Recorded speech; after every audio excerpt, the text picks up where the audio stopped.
باللہ من الشیطان الرجیم بسم اللہ الرحمن الرحیم۔ سب تعریفیں اللہ رب العالمین کے لیے اور بے شمار درود و سلام حضور نبی کریم صلی اللہ علیہ وسلم کے لیے۔ عزیز دوستوں، آپ کا میزبان عارف نقشبندی آپ کی خدمت میں حاضر ہیں۔ میں تمام سبسکرائبر کا شکریہ ادا کرتا ہوں کہ جس طریقے سے وہ میری ویڈیوز کو لائک کرتے ہیں۔ ان سے میری ریکویسٹ ہے کہ آپ اس ویڈیو کو خود بھی دیکھیں اور آگے شیئر بھی کریں، اور نئے تمام آنے والے کو جو فرسٹ ٹائم میرے چینل پہ آئے ہیں ان تمام کو خوش آمدید کہتا ہوں، اور ان سے ریکویسٹ ہے کہ وہ جاتے ہوئے سبسکرائب بھی کریں اس چینل کو، بیل آئیکن کو کلک کریں تاکہ ہماری نئی آنے والی ویڈیو ان تک پہنچتی رہیں۔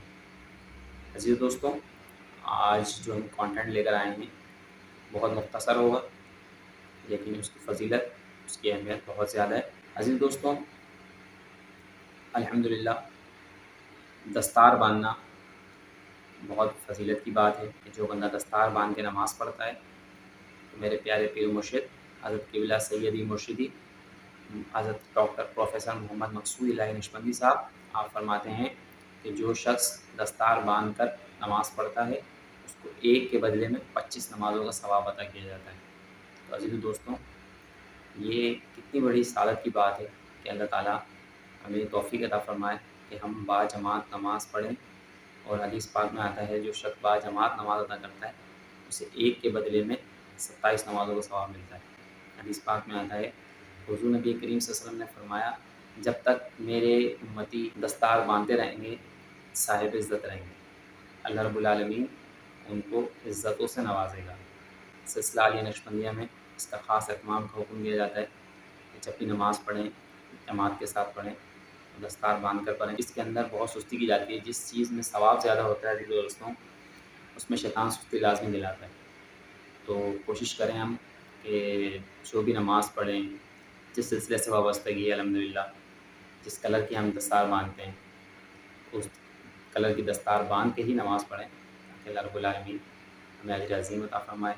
ایک نماز کے بدلے 25 نمازوں کا ثواب عطا کیا جاتا ہے۔ تو ایک ایک نیکی کے لیے انسان ترسے گا قیامت والے دن۔ حدیث پاک میں آتا ہے کہ ایک شخص جو ہے قیامت والے دن اس کے پاس ایک نیکی کم ہوگی، وہ ایک نیکی اس کے پاس کم ہوگی، اب وہ پریشان ہوگا کہ میں جنت میں کیسے جاؤں گا، ایک نیکی میرے پاس کم ہے۔ وہ اللہ کی بارگاہ میں حاضر ہوگا، رب کریم فقط ایک نیکی کم ہے، اگر تو اپنی رحمت سے مجھے بخش دے تو تیری کتنی مہربانی ہوگی۔ اب فرمائے گا آج حشر کے میدان میں جاؤ، ڈھونڈو، کوئی ایک نیکی تمہیں دے دے گا، تم بخشے جاؤ گے۔ عزیز دوستوں، حدیث پاک میں آتا ہے کہ وہ حشر کے میدان میں ڈھونڈنا شروع کرے گا کہ کوئی ایک بندہ مجھے ایک نیکی دے دے۔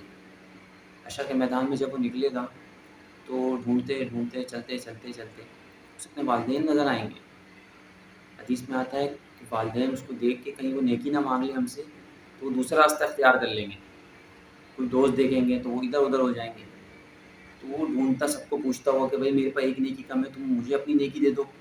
وہ کہے گا ہم خود ہی یہاں پہ پریشان ہیں، اب ایک نیکی تمہیں دے دیں گے تو ہمارا کیا ہوگا۔ عزیز دوستوں، کوئی نیکی دینے کے لیے تیار نہیں ہوگا، وہ حشر کے میدان میں ڈھونڈتا رہے گا ڈھونڈتا رہے گا ڈھونڈتا رہے گا، اسے ایک بندہ ملے گا۔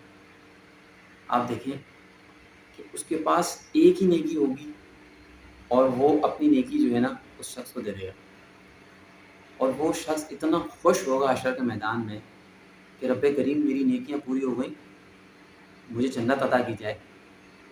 تو رب تعالیٰ فرمائے گا یہ کون ایسا بندہ ہے کہ جو مجھ سے بھی زیادہ سخی ہے، اس کو لے کر آؤ۔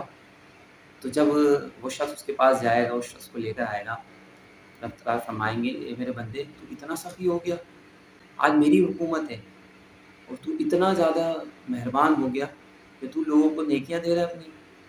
جب وہ بندہ یہ سنے گا تو کہے گا رب کریم میرے پاس ایک ہی نیکی تھی، میں تو بخشا نہیں جاؤں گا، میں چاہتا ہوں میرا یہ بھائی جو ہے نا بخشا چلا جائے، اس کی بخشش ہو جائے اور یہ جنت میں چلا جائے۔ اب تعالیٰ فرمائے گا میرے بندے تو نے جو یہ محبت کا اظہار کیا کہ رب کریم میرے پاس ایک ہی نیکی کم ہے، اگر یہ میرا بھائی جنت میں چلا جائے، میرے پاس تو گناہوں کے بوجھ ہے، میں نے بہت گناہ کیے تو میری تو بخشش ہو نہیں سکتی، تو میں نے سوچا رب کریم میں اس کو دے دیتا ہوں، یہ بخشا چلا جائے۔ تو حدیث پاک میں آتا ہے کہ رب تعالیٰ فرماتا ہے میرے بندے میں تجھ سے خوش ہو گیا، کہ تو نے یہ عمل کیا ہے میں تیرے سے خوش ہو گیا، آج تو بھی اس کا ہاتھ پکڑ، تم دونوں جو ہے نا جنت میں داخل ہو جاؤ۔ سبحان اللہ، اللہ تعالیٰ دیکھیں کتنا مہربان ہے ہم پر، اور اصل میں دوستوں ہماری کمزوری ہیں. اتنا پیارا دین ہے الحمدللہ. اللہ تعالیٰ مجھے بھی توفیق عطا فرمائے، آپ کو بھی توفیق عطا فرمائے. ہم سب مل کے دین پہ عمل کریں، دین کی خدمت کریں. اللہ تعالیٰ جذبہ عطا فرمائے.